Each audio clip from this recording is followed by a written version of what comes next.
Namaste and welcome to this exciting episode of Sathology Debunking Mythology. Sathology के इस episode में आपका बहुत बहुत स्वागत है। हमाम में सब नंगे। अभी जो एप्स्टीन फाइल्स आ रही हैं बार बार, सबके नाम हैं। बिल गेट्स भी है, हमारे टाको भी है, फिर एलॉन मस्क भी है, बाकी बहुत सारे लोग होंगे जो आएंगे धीरे धीरे। यहाँ तक कि सिनालोआ कार्टेल भी है। मतलब ये कैसा व्यक्ति है कि जिसके कनेक्शंस ऐसे हैं कि जिसको बुलाना चाहे वो आ जाए, और सबको बुलाया जा रहा है वहां पे। और आपको ये दिखाता है moral condition of the society, मतलब western society, western hemisphere is so लो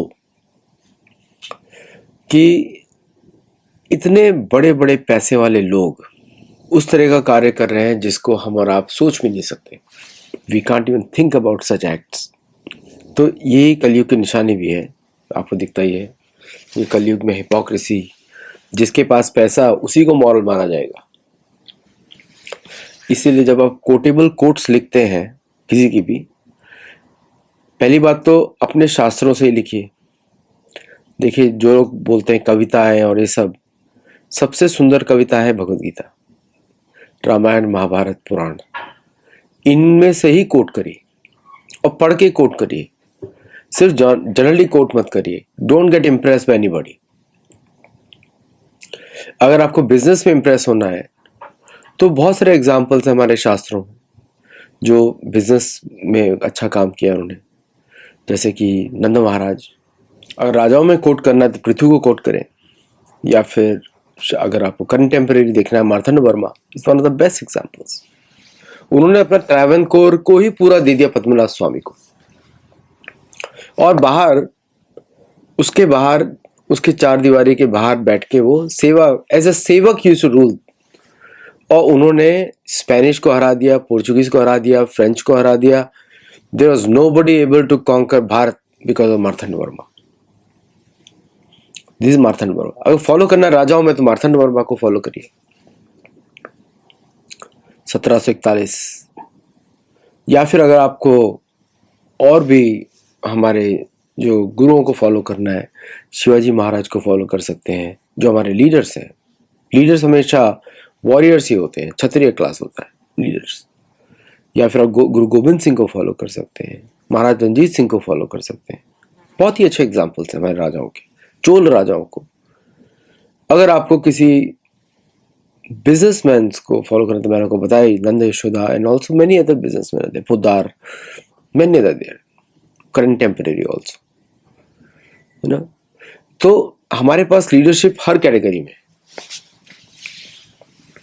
लेकिन पश्चिमी लीडर्स के आप कुछ कॉपी करेंगे, डिफरेंस क्या होता है पश्चिमी लीडर्स और भारतीय लीडर्स में, कि पश्चिमी लीडर्स में शो ऑफ या पर्सनल सेंसिटिफिकेशन बहुत ज्यादा होता है। जो भारतीय बिजनेस लीडर्स होंगे, एड में जाके उनको राधा गोविंद की पूजा करनी है, घर पे जाएंगे, सरल स्वभाव होता है। तो richer the Indian businessman, the more less show it will be, है ना। आपको दिखता ही है पर्सनल लाइफ में भी। धन होना बुरी बात नहीं है, बाय द वे। हमारे शास्त्रों में धन को कृपा माना गया है, पूर्व कर्म का कृपा है, तो it's not a bad thing. Abrahamic में धन इज अ बैड थिंग। तो उसमें क्या हो जाता है, जब धर्म चला जाता है वहां से, तो कुछ भी चलता है उसमें, पैसे सब कुछ भी करो। ये तो जो आ गया वो आ गया, जो अंदर है वो तो बात ही कुछ और है। बिल गेट्स की कहानी तो ऐसी है कि उसको लगता है कि उसके पास कोई बीमारी आ गई है, तो अपनी पत्नी के लिए एंटीबायोटिक्स ढूंढ रहा है वो, इसलिए शायद उसका डिवोर्स हो गया, ऐसा लोग लिख रहे हैं। सच है कि नहीं है, I don't know, nowadays you don't know कि क्या है। लेकिन मैं उस पर जनरल समाज के ऊपर कर रहा हूँ कि ऐसे लिस्ट में नाम आना ही जिसमें आप एक्टिवली इन्वॉल्व हैं। भारत का किसी भी मिनिस्टर का नाम नहीं है बाय द वे। वो तो कोशिश कर रहे कांटेक्ट करने की, कोई को मिल नहीं रहा, okay, because this was a whites only club.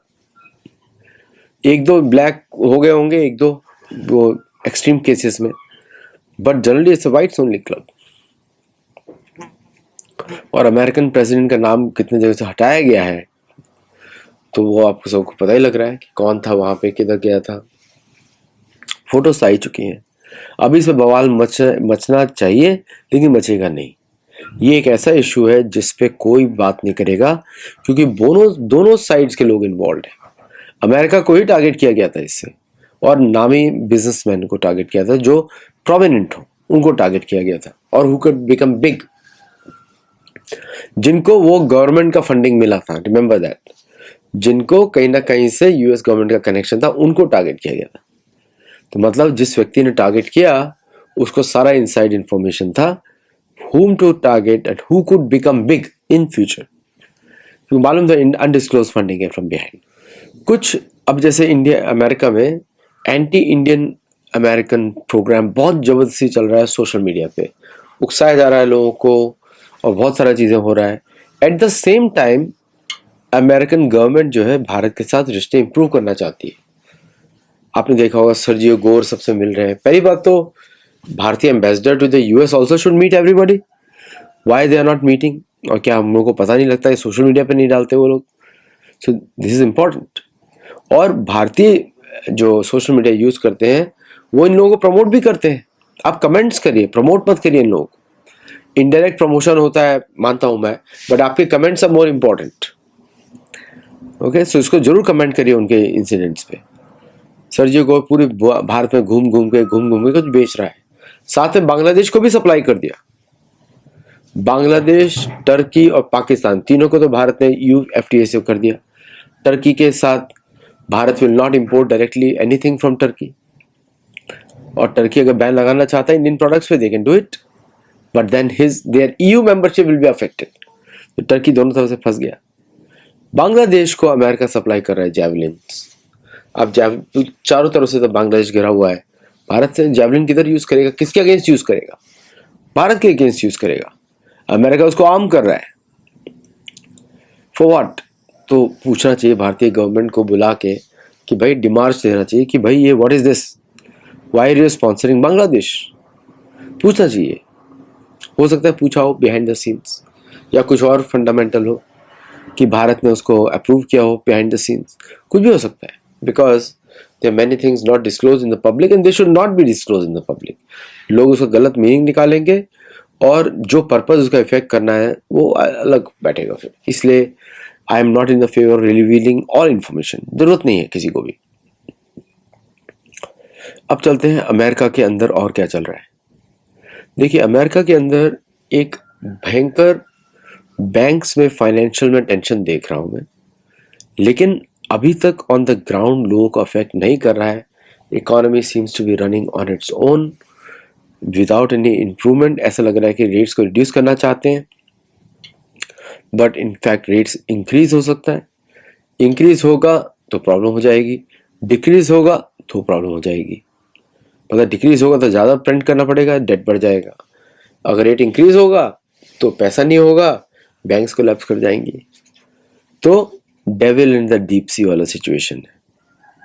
और जो लोग बात कर रहे थे डिडॉलराइजेशन रियल नहीं है सालों से, उस अंकित शाह जी ने हमारे शो पे 2022 में डिस्कस कर रहे हैं कि it is as real as anything else. अब तो सारी बातें भी सच होनी शुरू हो गई। स्पेकुलेशन चल रही थी कब अटैक करेगा, कब अटैक करेगा अमेरिका, कब अटैक करेगा ईरान पे। शायद वो अटैक हो ही ना। भारत को कंसर्न है चीन, रशिया और ईरान इन पर्शियन गल्फ, तो काफ़ी लोगों की चिंताएं बढ़ने वाली है उससे।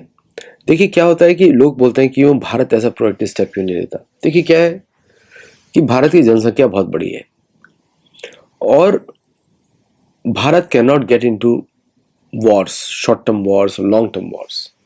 ये सच बात है। भारत के रिसोर्सेज बहुत स्ट्रेच हो जाएंगे, इसलिए भारत अपनी लड़ाइयाँ चुनता है। और जब पाकिस्तान को इस बार मारना होगा, मेरे हिसाब से पूरा का पूरा खत्म करना चाहिए, एंटायर मिलिट्री और लैंड ऑक्यूपाई करनी चाहिए, तो भारत करेगा, सही समय पे आगे करेगा। बट अभी पूरा बैकग्राउंड तैयार किया जा रहा है। How the trains will go from Pahalgam all the way to Baku, all the way to Moscow, उसकी तैयारी हो रही है। एंड चाइना भी उसमें एग्री हो गया कि भाई आप अक्साई चीन ले लेना और हमको तिब्बत में छोड़ देना, और अभी एक चाइनीज प्रोफेसर ने बोला कि नॉन नेगोशिएबल है साउथ तिब्बत। ठीक है, नॉन नेगोशिएबल है तो हम रख लेते हैं पूरा, उसमें क्या बड़ी बात है। तो उसको बोलना पड़ेगा चाइना को directly, but Bharat will not do anything, will react. तो जो लोग प्रोएक्टिव एक्सपेक्ट कर रहे हैं वो पॉसिबिलिटी नहीं है, because of expenses and because of strategic will. क्योंकि स्ट्रेटेजिक विल तभी होता है जब आपको एक ऑब्जेक्टिव हो इकोनॉमी बढ़ानी है। अगर इकोनॉमी बढ़ानी है तो डिफेंसिव ऑफेंस पोस्टर रखना पड़ता है कि लोगों को अटैक करने में डर लगे और भारत का अटैक झेलने में भी डर लगे। तो that's what Bharat is doing.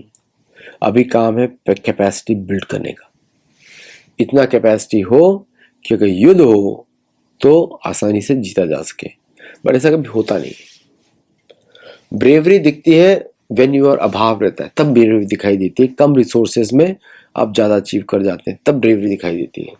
तो इसलिए ये एक्सपेक्ट करना कि युद्ध हम नहीं करेंगे, things will resolve on its own, वो चलता नहीं है लंबे समय तक।